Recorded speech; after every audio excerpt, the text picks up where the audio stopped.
म्हणतात ज्ञानोबा 2 मिनिट थांब, तुझ्या शंकेचं आम्ही निरसन करतो. तू काय म्हणाला की आम्ही जर नाही देव मिळवला तर?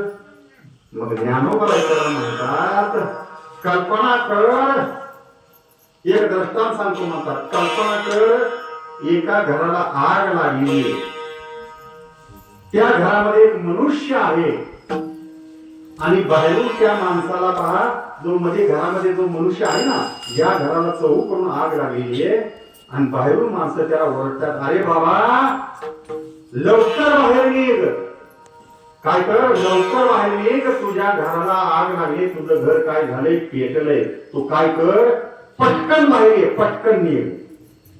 आणि तो जर घरातनं आतनं ओरडून म्हणाला मी नाही या घराच्या बाहेर निघालो तर, मी नाही या घराच्या बाहेर निघालो तर ठीक आहे.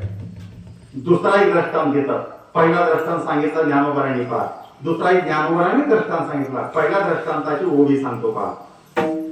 जे चहूकडे जळत वनवा, ते ठोणी न निघे केली पांडवा, ते लोका येऊनी सोपद्रवा, माते न केवी भजिजे, केवी न भजिजे माते.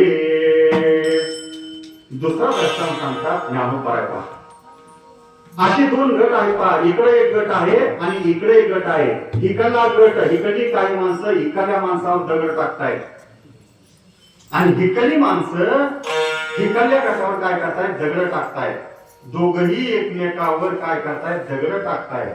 आणि एक माणूस त्या दोघांच्या गटाच्या समोर तिथं उभा आहे. त्याला मागून वरडून सांगितलं, अरे बाबा पटकन ये, दगडफेक चालू झालेली आहे, पटकन ये, पटकन ये.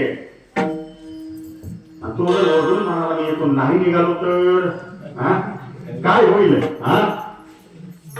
अंगावरी पडिता पाषाण, न सुवावे केली ओढण, रोगे दाटुला आणि उदास पण ओख देसे.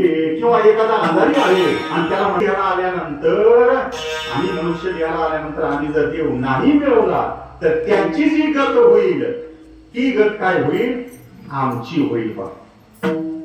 आम्ही जर नाही भक्ती केली, नाही आम्ही देव मिळवला तर पहा, आम्ही जर देव नाही ना मिळवला मनुष्य जन्माला येऊन तर पहा मग आम्ही कुणाची भक्ती करतोय, आम्ही दोषाची भक्ती करतोय. कशाची भक्ती करतोय?